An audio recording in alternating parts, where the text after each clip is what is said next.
Good morning to all of you. Today I am presenting my seminar on child rights and human rights conducted under online refresher course Human Right and Social Inclusion by Dr. Babasaheb Ambedkar Marathwada University. Myself, Professor Sheikh Tarannum Yusuf, in charge principal of MSS Law College, Jalna.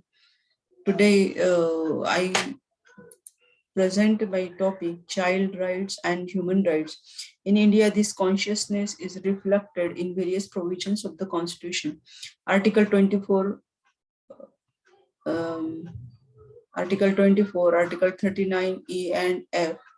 The state shall direct its policy in such a manner that the tender's age of the children is not abused and the children are given opportunity and facilities to develop in a healthy manner and childhood is protected against exploitation and against moral material abandonment. The education of children has been recognized as a sine qua non for the growth of children.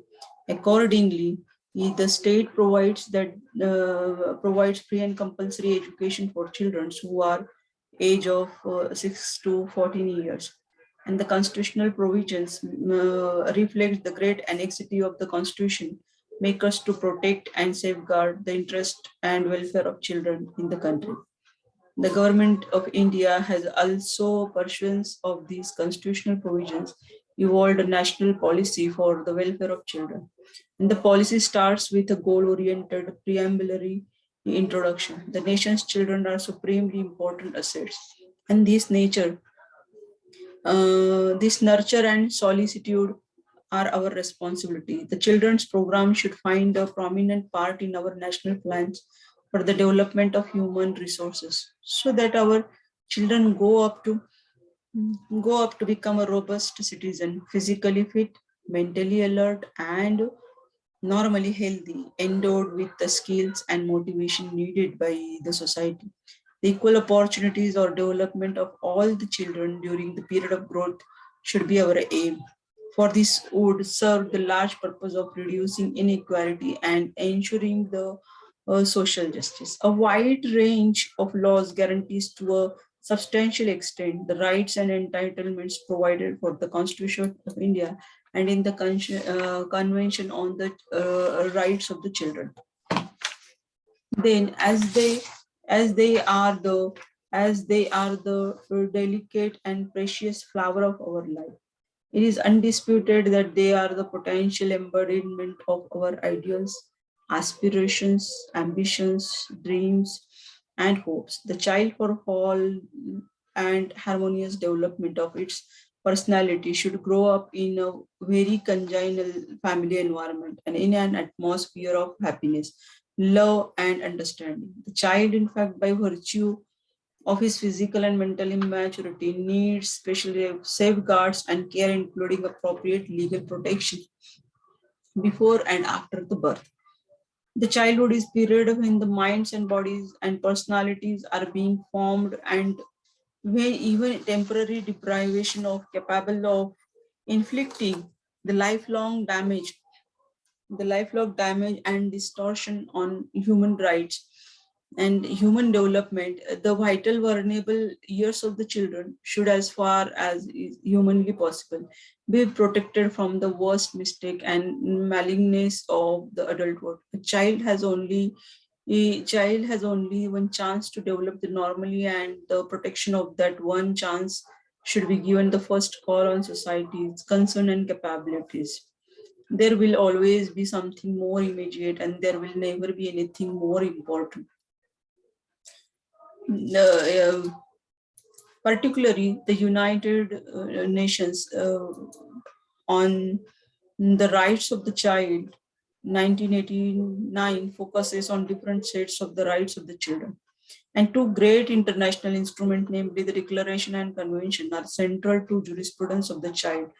uh, But beyond these two instruments are the child deserves progress, we should be measured by the world's current disposition towards the child. And so it is that for a fortunate tomorrow, every country has to show grave and yet practical concern for the child, from the unborn baby in the womb to the adolescent person struggling to build a niche where young personhood has work in the world. Then the relationship of child and human right is the children's rights are the pursued human rights of the children with particular attention to the rights of the special protection and care accorded to the young, including their rights to association with both biological parents, human identity, as well as the basic needs for food, universal state-paid education, health care, criminal laws appropriate for the age and development of the child.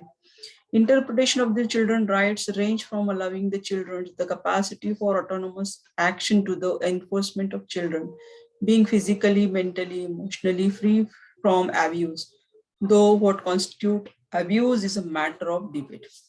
Then the children's rights, the children's rights are the recognizes fundamental guarantee to all the human beings, that is right to life, the non-discrimination principle, the right to dignity through the protection of physical and mental integrity. Also, the children's rights are civil and political rights, such as the right to identity, right to a nationality, etc. Also, the children's rights are economic, social, and cultural rights, such as the right to education, right to decent standard of living, the right to health, etc. The children's rights include the individual's rights, the right to live with his or her parents, the right to education, right to benefit from protection, and lastly, the children's rights includes all collective rights, such as rights of refugees and disabled children, of minority children, or from autonomous groups. Then, National Commission for the Protection of Child Rights, in order to ensure the child rights practices and in response to India's commitment to United Nations Declaration to this effect, the Government of India set up National Commission for Protection of Child Rights. And this commission has power to inquire into complaints and take sumo notice of matters relating to deprivation of child rights and non-implementation of laws, providing for the protection and development of children, among other things. The aimed and examining, the reviewing the safeguard provided by the law to protect the child right, the commission will recommend measures for their effective implementation, and it will suggest the amendments if needed and look into more complaints or take sumo notice of cases of violation of the constitutional and legal rights of the children. Then the statistic of the underprivileged children in India, there are 444 million children in India under the age of 18 years. This constitutes 37% of the total population in the country. And in respect to the education, the 4 children of the school going age is out of school in our country. 99 million children in total have dropped out of school. Out of every 100 children, only 32 children finish their school education age properly. Then only 2% of the school after complete the school education from class 1st to 12. Then in case of the child labor, there are 10.13 million child laborers between the age 5 to 14 years in India. India has 33 million working children between the age of 5 to 18 years. In part of the country, more than half of the child population is engaged in the child labor. In respect of the health indicators of the children in India are among the worst in the world. Only around the half of the infants in India are fully immunized. More than half the birth in the country continues to remain home birth. 4 out of 5 children under the 3 years of the age in the country are anemic. 3 out of 5 children are malnourished. Then, in respect of the girl child, 42% of the married women in India were married as children. In every 3 child brides in the world is a girl in India. And India has more than 4.5 lakh girls under the 15 years of age who are married with the children. Then Indian Constitution granted various rights to the children. Article 15, subclause 3 requires the state to make special provisions for the children. Article 21A provides free and compulsory education to all children of the age 6 to 14 years. Article 23 prohibits the trafficking of human beings, including the children. And Article 24 mandates that no child below 14 years can work in any hazardous occupation or industry. Then, lastly, I conclude that the importance of human rights to knowing about your rights is the first step in promoting the greater respect for human rights. Thank you so much.